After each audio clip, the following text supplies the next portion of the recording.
നമസ്കാരം. Prime debate ആരംഭിക്കുകയാണ്. ആദ്യം പ്രധാന വാർത്തകൾ. ATM-ൽ നിന്നുള്ള പണം പിൻവലിക്കൽ പരിധി ഉയർത്തി. പ്രതിദിനം 10,000 രൂപ വരെ പിൻവലിക്കാം.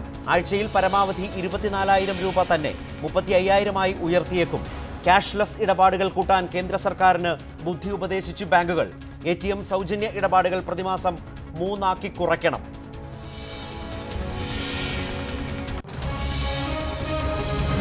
അച്ഛനെ തോൽപ്പിച്ച് സൈക്കിൾ സ്വന്തമാക്കി മകന്റെ ജയം. തോൽവി സംബന്ധിച്ച് പാർട്ടിയിലെ പിളർപ്പ് മുലായം അംഗീകരിച്ചു. തെരഞ്ഞെടുപ്പ് ഗോതയിൽ കാണാമെന്ന് മുലായത്തിന്റെ വെല്ലുവിളി. അഖിലേഷിനെതിരെ മത്സരിക്കും.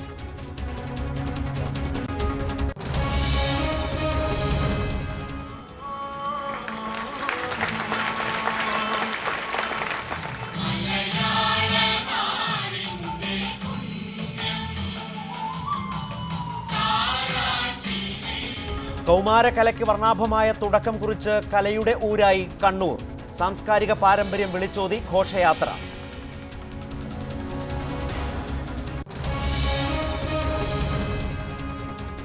പരിഭവം അകന്നു. രാഹുലിനെ കണ്ട് തൃപ്തനായി ഉമ്മൻചാണ്ടിയുടെ മടക്കം. തീരുമാനങ്ങൾ ഹൈക്കമാൻഡ് എടുക്കുമെന്ന് ഉമ്മൻചാണ്ടി. അടുത്ത രാഷ്ട്രീയകാര്യ സമിതിയിൽ പങ്കെടുക്കും. ഔദ്യോഗിക സ്ഥാനങ്ങൾ ഏറ്റെടുക്കില്ലെന്നും ഉമ്മൻചാണ്ടി.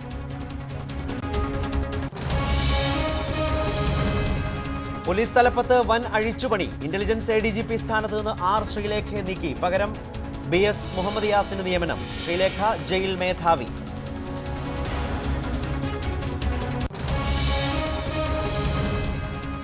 BJP കൗൺസിലിൽ ചേരി തിരിഞ്ഞ നേതാക്കൾ. AN രാധാകൃഷ്ണനെ വിമർശിച്ച് കുമ്മനവും O രാജഗോപാലും. കമലിനെതിരായ വിമർശനം അനവസരത്തിൽ.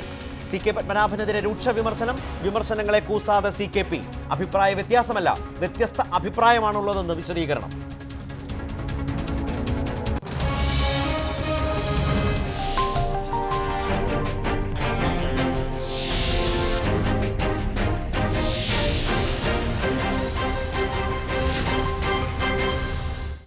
ക്യാഷ്ലെസ് നീക്കം ശക്തം. ജനം ഡിജിറ്റലായോ?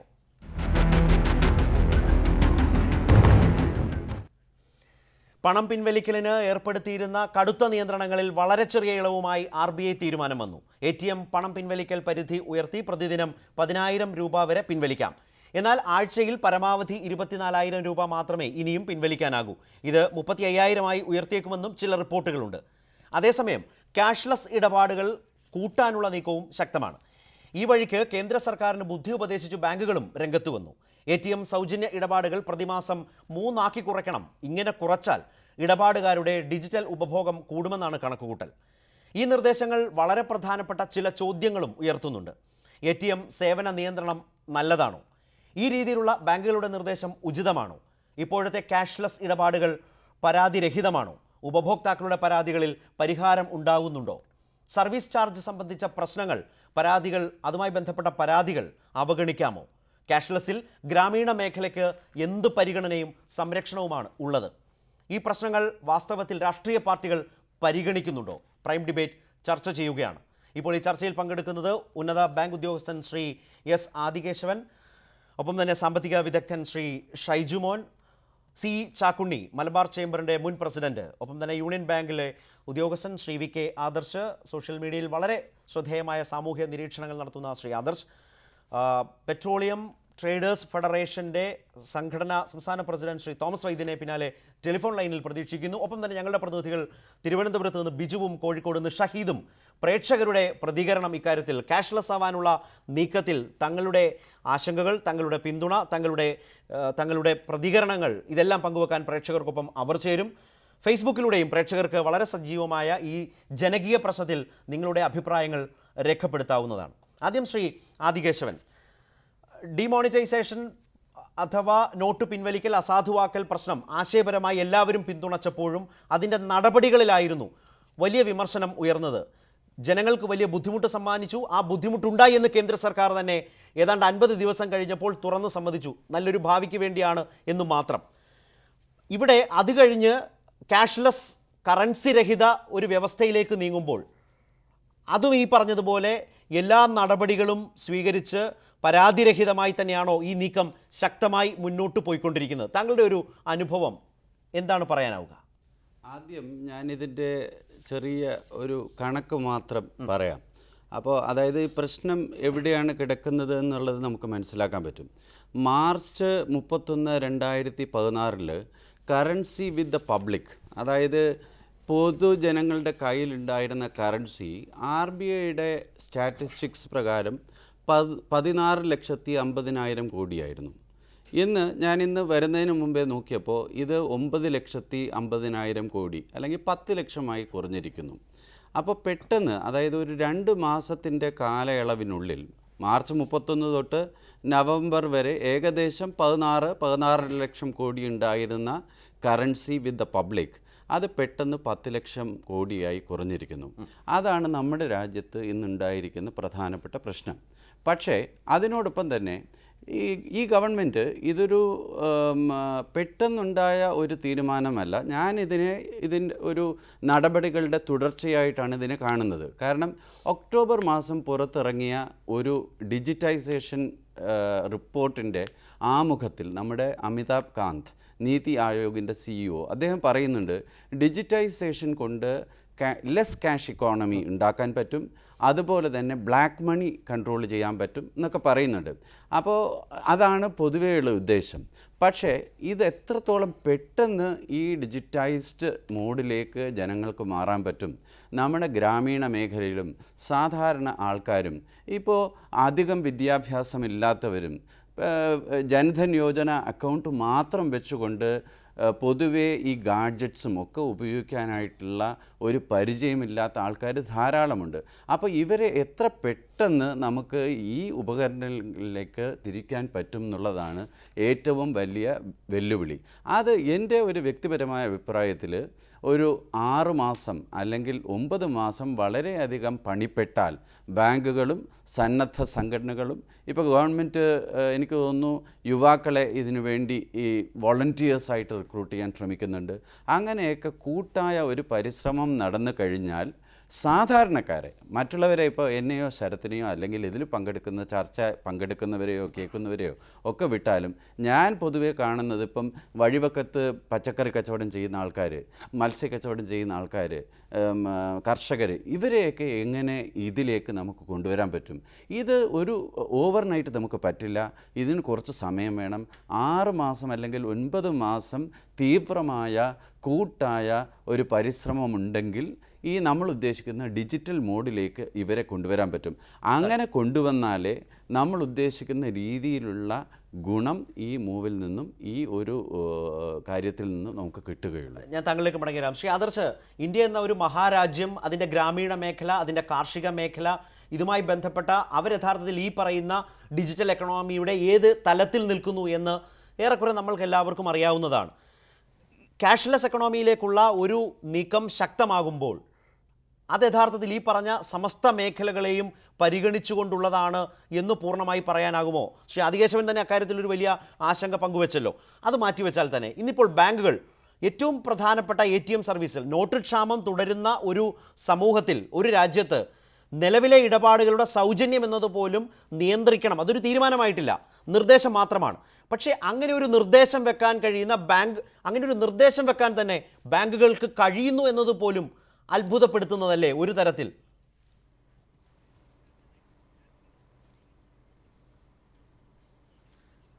അല്ല, അത് അത്ഭുതപ്പെടുന്നതല്ല. കാരണം നേരത്തെ ആദികേശവ സാർ സൂചിപ്പിച്ചത് നമ്മളെപ്പോലുള്ളവരുടെ കാര്യം. അപ്പോൾ സ്വാഭാവികമായി അതിനും വേറൊരു വശം കൂടി ഞാൻ സൂചിപ്പിക്കാൻ ആഗ്രഹിക്കുന്നു. ഈ ക്യാഷ്ലെസ് എക്കണോമി എന്ന് പറഞ്ഞാൽ അതിൻ്റെ അർത്ഥം കറൻസി രഹിതം എന്നല്ല, കുറവ് കറൻസിയുള്ള എക്കണോമി എന്നാണ്. ഇപ്പോൾ നേരത്തെ ആദികേശവ സാർ തന്നെ സൂചിപ്പിച്ചതുപോലെ ഇതിനോടകം 10 ലക്ഷം കോടി രൂപ പമ്പ് ഔട്ട് ചെയ്ത് കഴിഞ്ഞു, മാർക്കറ്റിലേക്ക് തിരിച്ചു വന്നു കഴിഞ്ഞു. അതിൻ്റെ അർത്ഥം എന്ന് പറഞ്ഞാൽ ഇത് കറൻസി ഉപയോഗിക്കാനുള്ള കറൻസി ധാരാളമായി എത്തുന്നുണ്ട്. മാത്രമല്ല ഇതിന് മുന്നേ ഉള്ളതിനേക്കാളും കൂടുതൽ, അതായത് ഈ ഡിമോണിറ്റൈസ് ചെയ്യുമ്പോൾ ഉണ്ടായിരുന്നതിനേക്കാളും കൂടുതലാണ് 100ൻ്റെ എണ്ണം. ചെറു കറൻസിയും കാര്യമായി തന്നെ വീണ്ടും സിസ്റ്റത്തിലേക്ക് വരുന്നുണ്ട് എന്നുള്ളത് ഒരു വസ്തുത. അതിനോടൊപ്പം തന്നെ നമ്മൾ അറിയേണ്ട 2-3 കാര്യം എന്ന് പറയുന്നത്, ഈ ഒരു ട്രാൻസാക്ഷൻ ബിഹേവിയറിൻ്റെ ഒരു മാറ്റമാണ് ഗവൺമെൻറ് ലക്ഷ്യമിടുന്നത്. അതിനകത്ത് നമ്മൾ നിലവിൽ ഇതിനോടകം തന്നെ ഇൻ്റർനെറ്റിലുള്ള ആ ടോപ്പ് സ്ട്രേറ്റയിൽ വരുന്ന ആദ്യ അടരുകളിൽ വരുന്ന ഏകദേശം ഒരു 35% അല്ലെങ്കിൽ 40% ആൾക്കാരെങ്കിലും അവരുടെ നിത്യജീവിതത്തിലെ ഒരു 50% ഇടപാടെങ്കിലും ക്യാഷ്ലെസ് ആക്കി മാറ്റിക്കഴിഞ്ഞാൽ ഇന്ത്യയിൽ കാര്യമായ തോതിൽ തോതിലൊരു ഉയർച്ച ഉണ്ടാവും. അതിപ്പോൾ ശരത്തിനും നമുക്കെല്ലാം ആദിവാസി സാറിനും ഷാജി സാറിനും ഒക്കെ അറിയാവുന്നതുപോലെ തന്നെ നമ്മൾ ഏറ്റവും കൂടുതൽ പണ ഇടപാട് നടത്തുന്നവർ ഏറ്റവും കൂടുതൽ ക്രയശേഷി ഉള്ളവരാണ്. ഏറ്റവും കൂടുതൽ ക്രയശേഷിയുള്ള ആൾക്കാർ ഇതിനോടകം തന്നെ ഇൻ്റർനെറ്റിലും ഈ പറഞ്ഞ മൊബൈൽ ഫോണിലും എല്ലാം എത്തിയിട്ടുണ്ട്. അപ്പോൾ അങ്ങനെയുള്ളവർ മാറ്റണം. പക്ഷേ എനിക്കിവിടെ സൂചിപ്പിക്കാനുള്ള വേറൊരു ഡേറ്റയാണ് കഴിഞ്ഞ, അത് ഡിമോണിറ്റൈസേഷന് ശേഷം നടന്ന ഒരു മാസം, അതായത് ഡിസംബർ മാസം ഇൻ്റർനെറ്റ് ഇല്ലാത്ത ഫോണിൽ നിന്നുള്ള പണവിനിമയമുണ്ട്. USSD ചാനൽ എന്നാണ് പറയുന്നത്. അതായത് കേവലം SMS ഉപയോഗിച്ച് സാധാരണ ഫോണിൽ വർക്ക് ചെയ്യുന്ന, അതിനകത്തുണ്ടായ ഡിസംബറിലുണ്ടായ മൊത്തം ട്രാൻസാക്ഷനേക്കാളും കൂടുതലാണ് ജനുവരി 1 മുതൽ ജനുവരി 10 വരെ ഉണ്ടായ ട്രാൻസാക്ഷൻ. അതായത് ഈ ബിഹേവിയർ കാണിക്കുന്നത് നിങ്ങൾ ഈ പറഞ്ഞ റൂറൽ ഇന്ത്യയെന്നോ ഈ നാഗരിക ഇന്ത്യയിലെ ചില ഔട്ടർ സ്കേർട്സിൽ നിന്നോ ആയിരിക്കണം ഇത് കൂടുതൽ വരുന്നത്. അല്ലെങ്കിൽ സാധാരണക്കായ ആൾക്കാർ ഇൻ്റർനെറ്റിൻ്റെ പോലും ആവശ്യമില്ലാതെ കാര്യമായ തോതിൽ പണം മാറ്റുന്നുണ്ടെന്നുള്ളതാണ്. യഥാർത്ഥത്തിൽ ഈ ഡാറ്റ നവംബർ മാസത്തിന് മുമ്പേ 7000 മറ്റോ ആയിരുന്നു. ഇന്ന് ഒറ്റയടിക്ക് ലക്ഷക്കണക്കിന് നമ്പറിലേക്ക് വന്നിരിക്കുകയാണ്. എന്ന് പറഞ്ഞാൽ സർക്കാർ ശ്രമിക്കുന്ന ക്യാഷ്ലെസ് അല്ലെങ്കിൽ കുറവ് സമ്പദ് വ്യവസ്ഥ എന്ന് പറയുന്നതിലേക്ക് ഈ ഡിജിറ്റൽ പേയ്മെൻറ്റുകൾ എത്തിക്കഴിഞ്ഞു എന്നുള്ളതാണ്. പക്ഷേ ഒരു പ്രശ്നം എന്ന് പറയുന്നത് ഇപ്പോൾ ഈ ചെറിയ ഞെരുക്കമൊക്കെ ഉള്ളതുകൊണ്ട് ആൾക്കാർ വന്നതാവാം. ഇതൊരു സ്ഥിരം സ്വഭാവമാക്കി നിർത്തേണ്ട ഒരു ആവശ്യമുണ്ട്. അവിടെയാണ് നേരത്തെ പറഞ്ഞ ഈ ബോധവൽക്കരണം എന്ന് പറയുന്നത് ഒരു തുടർ പ്രക്രിയയാവുകയും അത് നമ്മുടെ സ്വഭാവത്തിൻ്റെ, നമ്മുടെ പേയ്മെൻറ്റ് സ്വഭാവത്തിൻ്റെ ഭാഗമാക്കി മാറ്റുകയും ചെയ്യുന്ന തരത്തിൽ ഒരു ഇടപെടൽ പൊതുസമൂഹത്തിൻ്റെ ഭാഗത്തുണ്ടാവണം. ബോധവൽക്കരണം നടത്തണം. ബാങ്കിന് ജോലിയുണ്ട്, മാധ്യമങ്ങൾക്കും ജോലിയുണ്ട്. ആ ഒരു തരത്തിലേക്ക് മാറിക്കഴിഞ്ഞാൽ നമ്മളുടെ ഡിജിറ്റൽ, അതായത് ടോട്ടൽ GDP കറൻസിയുമായിട്ടുള്ള റേഷ്യോയിൽ നമ്മൾ 12% നിന്നെടുത്തൊരു 8%-ലോ 9%-ലോ നമ്മൾ നിർത്താനും ആകണം. ആ ലഭ്യമായ കറൻസി എന്ന് പറയുന്നത് നിങ്ങൾ ഈ പറഞ്ഞ ഡിജിറ്റൽ ഹാവ് നോട്ട്സ്, ഡിജിറ്റൽ ഇതുവരെ ഉപയോഗിക്കാൻ പറ്റാത്ത റൂറൽ ഏരിയയിലേക്ക് പണം ഉപയോഗിക്കുന്ന തരത്തിൽ വേണം. എവിടെയൊക്കെയാണോ ഡിജിറ്റൽ സാക്ഷരത ഉള്ളത് അവരെല്ലാം അവരുടെ ഒരു 80% പേയ്മെൻ്റ് എങ്കിലും, 70 മുതൽ 80% പേയ്മെൻ്റ് എങ്കിലും ഡിജിറ്റൽ വഴി നടത്താനായാൽ ഈ പദ്ധതി അല്ലെങ്കിൽ നമ്മൾ ഉദ്ദേശിക്കുന്ന ഡിജിറ്റൽ എക്കണോമി എന്ന് പറയുന്നത് വളരെ വ്യക്തമായ തോതിൽ നടക്കും. കാരണം ഇന്ത്യയിൽ മൊത്തം നമ്മൾ നടത്തുന്ന ക്രയവിക്രയങ്ങൾ, സാമ്പത്തിക ക്രയവിക്രയങ്ങൾ ഏകദേശം ഒരു 45 മുതൽ 50% വരെയുള്ള ആൾക്കാരാണ് മൊത്തം ക്രയവിക്രയത്തിൻ്റെ ഏകദേശം ഒരു 70% കൈകാര്യം ചെയ്യുന്നത്. അതുകൊണ്ട് തന്നെ നമ്മൾ ടാർഗറ്റ് ചെയ്യേണ്ടത് ഇതിനോടകം തന്നെ ഡിജിറ്റൽ ഹാവ്സ് ആയ ആൾക്കാരെയാണ്, ഡിജിറ്റൽ ഹാവ് നോട്ടായ ആൾക്കാരെ അല്ല. ഡിജിറ്റൽ ഹാവ് നോട്ടായ ആൾക്കാർക്ക് ഞാൻ നേരത്തെ പറഞ്ഞ USSD ചാനലുണ്ട്, അല്ലെങ്കിൽ ചെറിയ കറൻസി അവരുടെ കയ്യിൽ ഉണ്ട്. അതുകൊണ്ട് തന്നെയാണ് ഇപ്പോൾ റിസർവ് ബാങ്ക് ശ്രദ്ധിക്കുന്നത് റൂറൽ ATM-ലാണ് പണം കൃത്യമായി നിറയ്ക്കുന്ന കാര്യത്തിൽ ശ്രദ്ധിക്കുന്നത്. അവിടെയാണ് നേരത്തെ സൂചിപ്പിച്ച നഗരങ്ങളിലെ ATM-കളിൽ ഒരു പക്ഷേ 3 ട്രാൻസാക്ഷൻ്റെ എണ്ണം കുറയ്ക്കുന്നത് ഭാഗമായിട്ടായിരിക്കണം. ഒരു കാര്യം കൂടെ മുന്നിൽ സൂചിപ്പിച്ചല്ലോ ശ്രീ ആദർശ്, റൂറൽ ഇന്ത്യയിൽ വലിയ ശ്രദ്ധ RBI പുലർത്തുന്നു. അവിടുത്തെ ATM-കളിൽ പരമാവധി പണം നിറയ്ക്കുന്നു. ഇത് കണ്ടുകൊണ്ടിരിക്കുന്ന പ്രേക്ഷകർ ഈ കാലത്ത് ഗ്രാമീണ മേഖലയിലെ ATM-കളിൽ നേരത്തെ അനുഭവിച്ചിരുന്നതും ഇപ്പോൾ അവർക്ക് താങ്കൾ പറഞ്ഞതുപോലെ നല്ല നിലയ്ക്ക് പണം, നോട്ടുകൾ എത്തുന്നുണ്ട്, കിട്ടുന്നുണ്ട് എന്നാണ് എങ്കിൽ നല്ല കാര്യം. പക്ഷേ ഞാൻ ചോദിച്ചത് സൗജന്യ ഇടപാടുകൾ എന്നത് 3 പരിമിതപ്പെടുത്തണം. അതിൽ താങ്കൾ പറഞ്ഞ പോലെ വേർതിരിവില്ല, നഗര ഗ്രാമ വ്യത്യാസമില്ലാതെ വേണം എന്ന് ബാങ്കുകൾ പറയുമ്പോൾ, ഒരു നിർദ്ദേശം കേന്ദ്ര സർക്കാരിന് കൈമാറുമ്പോൾ അത് താങ്കൾ ഈ പറഞ്ഞതുപോലുള്ള ഒരു വിശാല അർത്ഥത്തെ, വിശാല പ്രശ്നത്തെ പരിഗണിക്കുന്നുണ്ടോ ബാങ്കുകൾ? ആ മനോഭാവം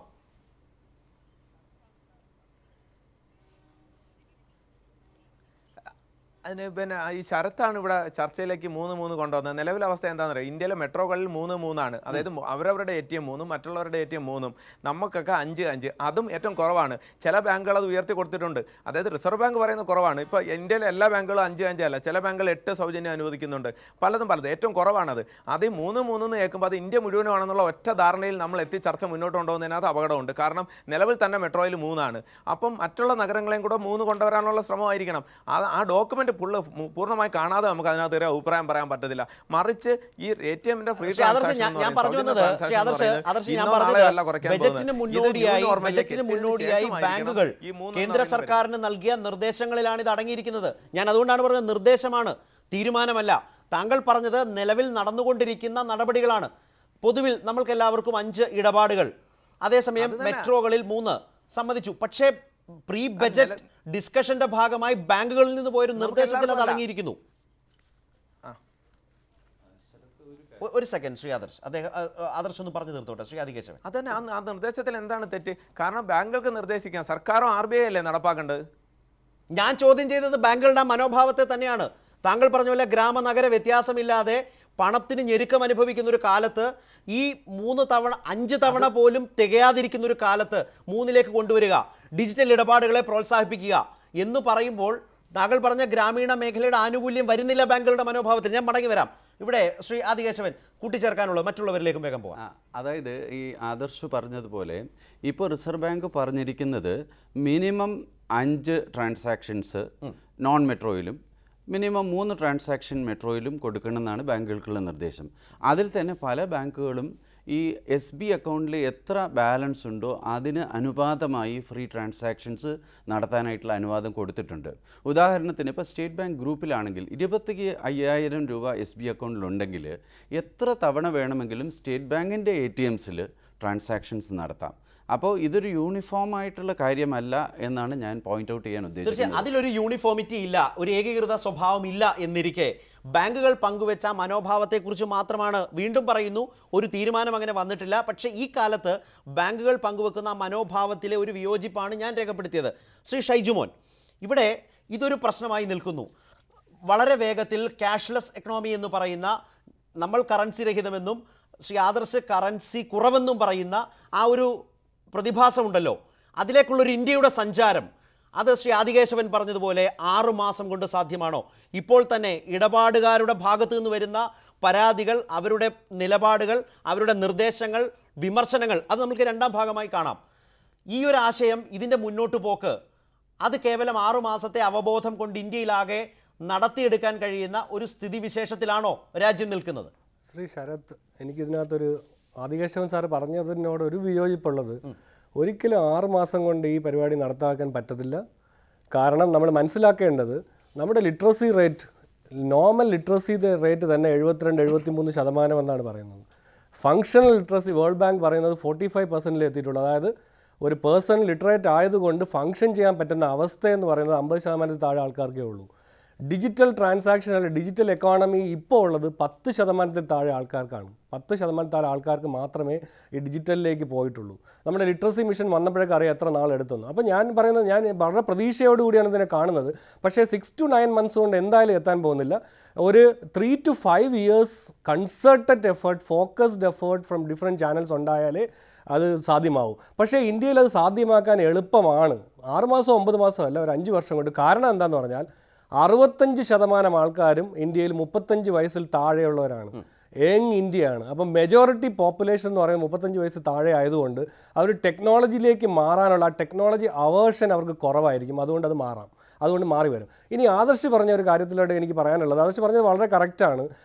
majority transactions in quantum wise upper class അല്ലെങ്കിൽ റിച്ച് ആയിട്ടുള്ള ആൾക്കാരാണ്, ഡിജിറ്റലി സാവി ആയിട്ടുള്ള ആൾക്കാരാണ്.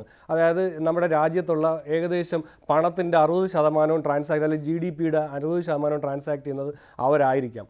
പക്ഷേ നമ്മൾ മനസ്സിലാക്കേണ്ടത്, നമ്പർ ഓഫ് ട്രാൻസാക്ഷൻ ഏറ്റവും കൂടുതൽ ചെയ്യുന്നത് സാധാരണ ജനമാണ്. അതായത് മൊത്തം നമ്മുടെ വ്യാപാരത്തിൻ്റെ 87% ക്യാഷിലാണ് നടന്നുകൊണ്ടിരുന്നത്. അതാണ് പിൻവലിച്ചിരിക്കുന്നത്. അപ്പോൾ ക്വാണ്ടം വൈസ് ഈ ഹയർ ക്ലാസ് അല്ലെങ്കിൽ ഡിജിറ്റലി സാവിയായിട്ടുള്ള ആൾക്കാർ മാറുകയാണെങ്കിൽ, അവരിപ്പോൾ തന്നെ കുറേയൊക്കെ മാറിയിട്ടുണ്ട്. അപ്പോൾ ക്വാണ്ടം വൈസ് കറക്റ്റാണ്. നമ്മൾ ആരും ആ ക്വാണ്ടം വൈസ് ചേഞ്ച് ചെയ്യുന്നതിനെ പറ്റി അല്ല പറയുന്നത് ഈ മെജോറിറ്റി ആൾക്കാർ എങ്ങനെ ഇതിലേക്ക് മാറും. ഇത്രയും ആൾക്കാർ വേറൊരു സംഗതി സൂചിപ്പിക്കാനുള്ളത്, ഇത് കൾച്ചറലി ലിങ്ക്ഡ് ആണ്. നമ്മൾ പലപ്പോഴും ഇത് സംസ്കാരത്തിൻ്റെ പാട്ടായിട്ടും കൂടെ ഉള്ളൊരു കാര്യമാണ്. നമ്മൾ ഈ ക്യാഷിൽ നിന്ന്, അത് ആർഷ് സൂചിപ്പിച്ചു, ക്യാഷിൽ നിന്ന് പെട്ടെന്ന് മാറി ആ ട്രാൻസാക്ഷൻ ഡിജിറ്റലിലേക്ക് പോകുമ്പോൾ ഉണ്ടാകുന്ന ഒരു അവേർഷൻ ഉണ്ട്. അല്ലെങ്കിൽ നമ്മൾ സാധാരണ പേഴ്സിൽ നിന്ന് പൈസ എടുത്ത് ചിലവാക്കിയ ശേഷം കാർഡ് ഉപയോഗിക്കുക, ഓൺലൈൻ ഉപയോഗിക്കുക എന്നുള്ള ഒരു പ്രശ്നമുണ്ട്. അതിലേക്ക് മാറാനായിട്ട് എടുക്കുന്ന സമയം, അത് കൺവിൻസ്ഡ് ആയി, ഇപ്പോഴും കൺവിൻസ്ഡ് അല്ല ആൾക്കാർ. നമ്മളെ പോലെയുള്ള ആൾക്കാർ പോലും പലപ്പോഴും അതാണ് പ്രശ്നം. സർക്കാർ തീരുമാനമാണ്, അത് പാലിക്കാൻ ഓരോ പൗരനും ബാധ്യസ്ഥനാണ്. ജനാധിപത്യപരമായി അതിനെ വിമർശിക്കാനുള്ള അവകാശമുള്ളപ്പോൾ തന്നെ അതിനെ അംഗീകരിച്ചുകൊണ്ട്, ആ നടപടികളെയും തീരുമാനങ്ങളെയും അംഗീകരിച്ചുകൊണ്ടാണ് ഓരോ പൗരനും മുന്നോട്ട് പോകുന്നത്. താങ്കൾ പറഞ്ഞതുപോലെ ഈ മാറ്റം, ഈ കറൻസി കുറവ് എന്ന് പറയുന്ന ഒരു അവസ്ഥയിലേക്കുള്ള ഒരു വലിയ മാറ്റം, അത് നമ്മൾ മുമ്പ് സൂചിപ്പിച്ച മധ്യവർഗത്തെ കുറെ കൂടി വേഗത്തിൽ സാധ്യമാക്കും. പക്ഷേ അതല്ല ഗ്രാമീണ മേഖലയുടെ, ഇന്ത്യൻ കാർഷിക മേഖലയുടെ, അടിസ്ഥാന മേഖലയുടെ യാഥാർത്ഥ്യം. അതിന് ഏതെങ്കിലും സ്വിച്ചിട്ട പോലെ എത്തിച്ചേരാവുന്നൊരു, കയ്യെത്തിപ്പിടിക്കാവുന്ന അകലത്തിലുമല്ല. അതിനേതെങ്കിലും മാസങ്ങളുടെ കണക്ക് വെച്ച് എത്തിച്ചേരാവുന്ന ഒരു ഉപായവുമില്ല അതിൽ. അതാണ് ശ്രീ ആദർശ് വരുന്നൊരു വലിയ ആശങ്ക ജനങ്ങളിൽ, അല്ലെങ്കിൽ ഇപ്പോഴും ആളുകൾക്ക് ബോധ്യപ്പെട്ടിട്ടില്ല എന്ന് ഷൈജുമോനെ പോലെയുള്ളവർ വിശദീകരിക്കാൻ ശ്രമിക്കുന്നതും.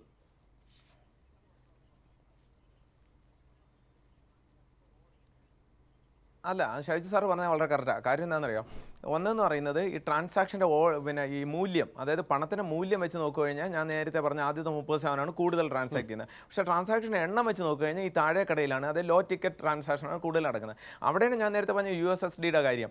ഈ ഡിസംബറിൽ നമ്മൾ മുഴുവൻ നടത്തിയ USSD ഒന്ന് ആലോചിക്കുക. ആ ഡിസംബർ മാസം കഴിഞ്ഞാൽ ഡിമോണിറ്റൈസേഷൻ, വിമുദ്രീകരണത്തിന് ശേഷമുള്ള മാസമാണ്. ആ മാസം നടന്ന മൊത്തം ട്രാൻസാക്ഷനേക്കാളും കൂടുതലാണ് ഈ മാസം നമ്മൾ ഈ സംസാരിക്കുന്ന ജനുവരിയിൽ ആദ്യത്തെ 10 ദിവസം നടത്തിയ. അവിടെ ഷൈജു സാർ സൂചിപ്പിച്ചതുപോലെ തന്നെ ആവറേജ് സൈസും വളരെ കുറഞ്ഞു വരുന്നുണ്ട്, അതായത് എമൗണ്ടും കുറയുന്നുണ്ട്. ആക്ച്വലി ആവറേജ് എമൗണ്ട് കൂടുകയാണ് ചെയ്യേണ്ടിയിരുന്നത്. കുറയുന്നു എന്ന് പറഞ്ഞാൽ അർത്ഥം എന്താണ്?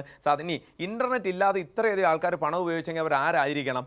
സ്വാഭാവികമായിട്ടും നഗരപ്രദേശങ്ങളിലെ ഇൻ്റർനെറ്റ് സാവി അല്ലാത്ത ആൾക്കാർ. കാരണം ഇൻ്റർനെറ്റ്, ഇതെല്ലാം ഞാൻ പറയുമ്പോൾ ഇത്രയും ട്രാൻസാക്ഷൻ നടത്തി ഇൻ്റർനെറ്റ് ഇല്ലാത്ത ഫോണിൽ നിന്നാണ് USSD.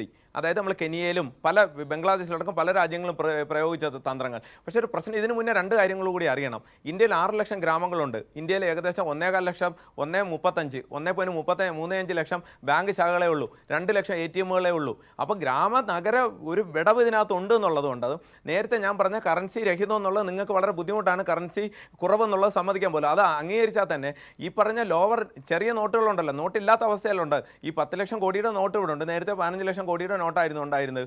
അതിനകത്ത് കുറച്ച് 2000 ഉണ്ടെന്ന് സമ്മതിക്കുമ്പോൾ തന്നെ ഈ നോട്ടും കൂടി ഉണ്ട്. ഇത് നമ്മളുടെ സമ്പദ് വ്യവസ്ഥ എന്ന് പറയുന്നത് ഫിസിക്കൽ പ്ലസ് ഡിജിറ്റൽ ആയിട്ടുള്ള ഒരു സമ്പദ് വ്യവസ്ഥയിലാണ് പോകുന്നത്. സർക്കാരിൻ്റെ ശ്രമം എന്ന് പറഞ്ഞാൽ ഡിജിറ്റലിൻ്റെ അളവ് കൂട്ടലാണ് സർക്കാരിൻ്റെ ശ്രമം. അതിൻ്റെ അർത്ഥം സമ്പൂർണ്ണമായി ഡിജിറ്റൽ ആകുന്നു എന്നുള്ള ഭീതി ജനിപ്പിക്കലല്ല.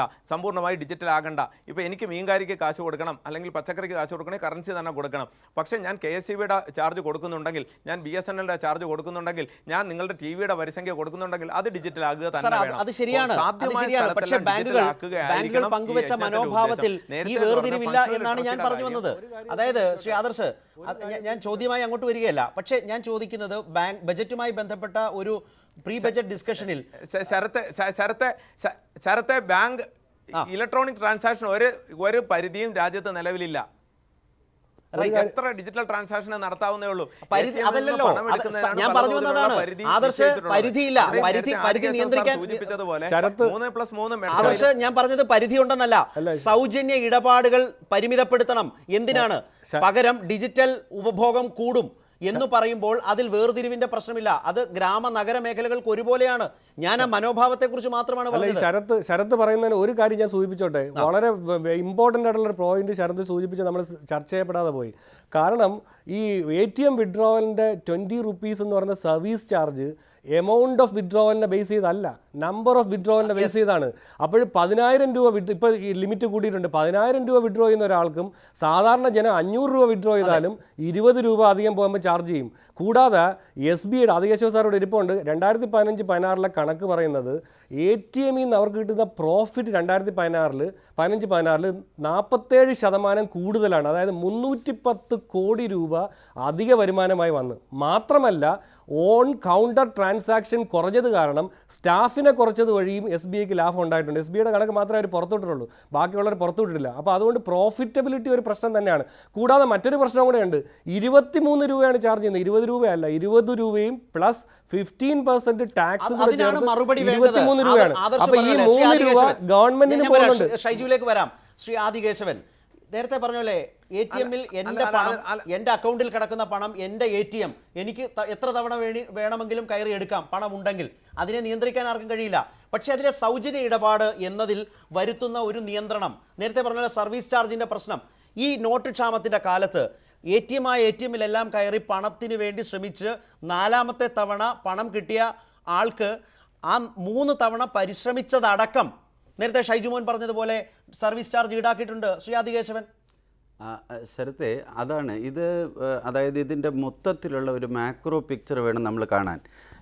ATM ട്രാൻസാക്ഷൻസ് എന്തുകൊണ്ടാണ് ബാങ്കുകൾ പരിമിതപ്പെടുത്താൻ ശ്രമിക്കുന്നത്?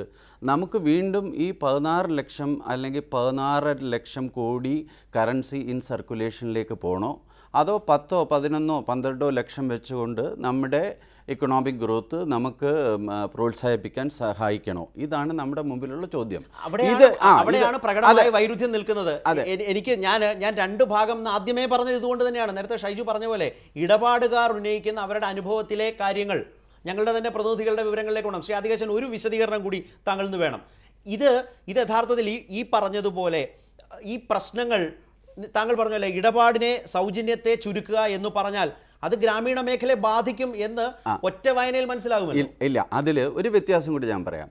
ഈ ATMൻ്റെ ട്രാൻസാക്ഷൻസിലെ ഫീസ് അല്ലെങ്കിൽ ATM ട്രാൻസാക്ഷൻസ് കുറയ്ക്കുന്നതിനോടൊപ്പം തന്നെ പല ബാങ്കുകളും ഇപ്പോൾ പോസ്റ്റ് മെഷീൻ്റെ കാര്യത്തിൽ എനിക്ക് സ്റ്റേറ്റ് ബാങ്ക് ഗ്രൂപ്പിൻ്റെ കാര്യം എനിക്ക് വ്യക്തമായിട്ട് പറയാം, മറ്റുള്ള ബാങ്കുകളും ചിലപ്പോൾ ഇതേപോലെ നടപടികൾ എടുക്കാൻ ഉണ്ടാവും. അതായത് 20 ലക്ഷം വരെ ടേൺ ഓവറുള്ള മെർച്ചൻസിൻ്റെ കയ്യിൽ നിന്നും ഒരു ചാർജും ഡെബിറ്റ് കാർഡ് യൂസ് ഒരു കസ്റ്റമർ നടത്തുകയാണെന്നുണ്ടെങ്കിൽ ഒരു ചാർജും ഈടാക്കുന്നില്ല. ആ തീരുമാനം ഇപ്പോൾ വന്നതാണ്. ഡിസംബർ 31, 2017 വരെ ഒറ്റ ചാർജും, അതായത് 100 രൂപയ്ക്ക് ഒരു കച്ചവടം നടക്കുകയാണെന്നുണ്ടെങ്കിൽ മൊത്തം 100 രൂപയും ആ കച്ചവടക്കാരൻ്റെ അക്കൗണ്ടിലേക്ക് മാറ്റപ്പെടും. ഇത് സ്റ്റേറ്റ് ബാങ്ക് എടുത്ത ഒരു തീരുമാനമാണ്. അപ്പോൾ ഇതിൽ നിന്നും എന്താണ് നമ്മൾ മനസ്സിലാക്കേണ്ടത്? ATM യൂസേജ് കുറച്ചുകൊണ്ട് പോസ്റ്റ് മെഷീൻ അല്ലെങ്കിൽ മറ്റുള്ള ഡിജിറ്റൽ മോഡിലേക്ക് നിങ്ങൾ മാറിക്കഴിഞ്ഞാൽ അതുകൊണ്ടുള്ള പ്രയോജനം നിങ്ങൾക്കുണ്ടാകുന്നു. അതേപോലെ തന്നെ ഈ ക്യാഷ് വീണ്ടും 16 ലക്ഷം ആക്കാതെ 11 12 ലക്ഷം മൊത്തം ക്യാഷ് വെച്ചുകൊണ്ട് ഈ GDP ഗ്രോത്ത് നമുക്കുണ്ടാക്കുവാൻ സാധിക്കും. രണ്ടാമത്തത്, ഇതുപോലെ ഫോർമൽ, അതായത് ഈ ഷാഡോ എക്കോണമി, അൺഅക്കൗണ്ടഡ് ആയിട്ടുള്ള ട്രാൻസാക്ഷൻസ് നമുക്കെല്ലാം അറിയാം, നമ്മുടെ നാട്ടിൽ ധാരാളമുണ്ട്. ഇപ്പോൾ വളരെ വ്യക്തമായിട്ട് ഒരു കാര്യം കൂടി സൂചിപ്പിച്ചോട്ടെ, ഈ ചർച്ചയുടെ ഭാഗമായിട്ട് പ്രധാനമായിട്ടും മനസ്സിലാക്കേണ്ട ഒരു സംഗതി, നമ്മുടെ ഇൻകം ടാക്സ് ആക്ട് പ്രകാരം 2.5 ലക്ഷത്തിലധികം വാർഷിക കാർഷിക ഇതര വരുമാനമുണ്ടെങ്കിൽ ഇൻകം ടാക്സ് റിട്ടേൺ ഫയൽ ചെയ്തിരിക്കണം. നമ്മുടെ നാട്ടിൽ എത്ര പേരാണ് ഇൻകം ടാക്സ് റിട്ടേൺ ഫയൽ ചെയ്യുന്നത്? അപ്പോൾ ഈ ഫോർമലൈസേഷൻ ഓഫ് ദി ഇക്കോണമിയാണ്. അതായത് എല്ലാം ഈ അത് വേറൊരു കാര്യമുണ്ട്. ടാക്സിന് നമ്മുടെ നാട്ടിലത്തെ നിയമങ്ങൾ നിലനിൽക്കുകയും അത് എത്രമാത്രം ലഘൂകരിക്കപ്പെടുകയും അതിൽ നിന്നും ഒഴിവായി നിൽക്കാൻ ആളുകൾക്ക് അവസരം ഉണ്ടെങ്കിൽ അവരത് ചെയ്യും. ടാക്സ് നെറ്റിലേക്ക് കൊണ്ടുവരിക എന്ന് പറയുന്നത് അതുമായി ബന്ധപ്പെട്ട വകുപ്പുകളുടെ സർക്കാരിൻ്റെ ഒരു പരിശ്രമത്തിൻ്റെ മറ്റൊരു തലമാണ്. അതിനെ ഈ തരത്തിലാണോ എന്നുള്ള മറ്റൊരു ആശയപരമായ തർക്കത്തിന്റെയും ചർച്ചയുടെയും പ്രശ്നമാണ്. ഞാൻ അവിടേക്ക് പോകാൻ സമയമില്ലാത്തതുകൊണ്ടാണ്. എൻ്റെ ഒരു വ്യൂ, ഒരു സെന്റൻസ് മാത്രം ഞാൻ പറഞ്ഞോട്ടെ. ഞാൻ ഇതിനെ കാണുന്നത്, ഇത് ഈ digital haves, digital have notes അല്ലെങ്കിൽ ഡിജിറ്റൈസേഷൻ മാത്രമായിട്ടല്ല. ഇപ്പോൾ നവംബർ 8 എടുത്ത തീരുമാനം കാണാനുമാകില്ലല്ലോ. അല്ല, അങ്ങനെ ഇതിന്റെ ഗുണവും ദോഷവും അനുഭവിക്കുന്നത് ഈ കൂട്ടർ എല്ലാവരും ഒന്നിച്ചല്ലേ? അതെ, നവംബർ 8 എടുത്ത തീരുമാനം ഒരു മൊത്തത്തിലുള്ള ഒരു റിഫോം പാക്കേജിലേക്ക് നയിച്ചാലേ എല്ലാവർക്കും ഗുണമുണ്ടാവുകയുള്ളൂ. മൊത്തത്തിലുള്ള ഈ അത്തരമൊരു നീക്കം വേഗത്തിലും തിടുക്കത്തിലുമാണോ? നിലവിൽ തന്നെ ഈ മേഖലയിൽ നിന്ന് ഉയരുന്ന പരാതികൾ, ഇടപാടുകാരുടെ ഭാഗത്തു നിന്നുണ്ടാകുന്ന പരാതികൾക്ക് എന്തു പരിഗണന, തിരുത്തൽ, അതാണ് ഇതിൻ്റെ മറ്റൊരു പ്രധാനപ്പെട്ട വശം. ശ്രീ ചാക്കുണ്ണി, അവിടെയാണ് വളരെ പ്രധാനപ്പെട്ട ഒരു വിശദീകരണം താങ്കളിൽ നിന്ന് കേൾക്കാൻ ഞാൻ ആഗ്രഹിക്കുന്നത്. കാരണം എങ്ങനെയാണ് ഈ സാഹചര്യത്തിൽ ഇതിനോടകം തന്നെ ഇടപാടുകാരുടെ ഒരു പൊതു സാഹചര്യം, പൊതു മനോഭാവം, വ്യാപാര മേഖലയുടെ ഒരു പൊതുസ്ഥിതി, ഈ പുതിയ ക്യാഷ്ലെസ് മൂവിൽ എന്താണ് പറയാനുള്ളത്?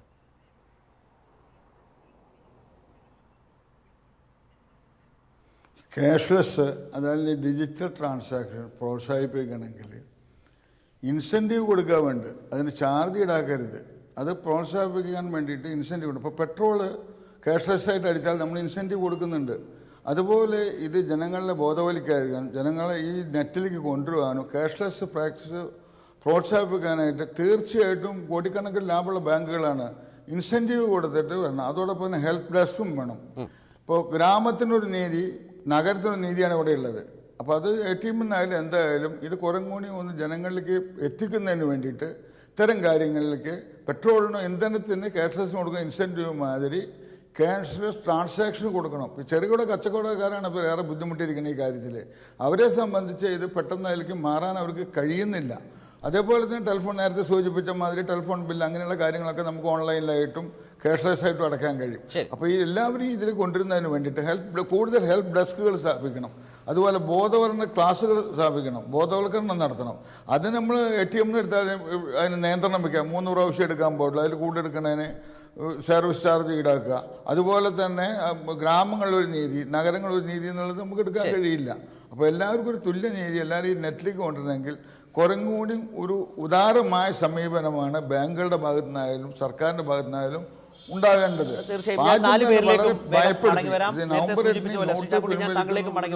ജനങ്ങളുടെ പ്രതികരണങ്ങൾ ഫേസ്ബുക്കിലൂടെ വരുന്നുണ്ട്.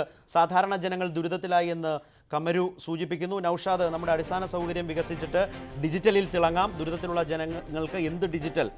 അതുപോലെ തന്നെ ATM കാർഡ് പോലും നേരെ ചൊവ്വേ ഉപയോഗിക്കാൻ അറിയാത്ത ഇന്ത്യയിൽ പിന്നെ സാധാരണ ജനത്തിൻ്റെ കാര്യം പറയണോ എന്ന് ചോദിക്കുന്ന വിവരങ്ങൾ. ജനങ്ങൾ ഡിജിറ്റലായി. കേരളത്തിലെ ചിലരത് തടയാൻ നടത്തിയ ശ്രമം പരാജയപ്പെട്ടു എന്ന് അനൂപ് BR എഴുതുന്നു.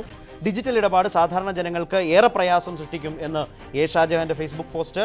ജാബിർ പത്തൂർ പറയുന്നു, രാജ്യം ഡിജിറ്റലായി, ജനങ്ങൾ വഴിയാധാരമായി.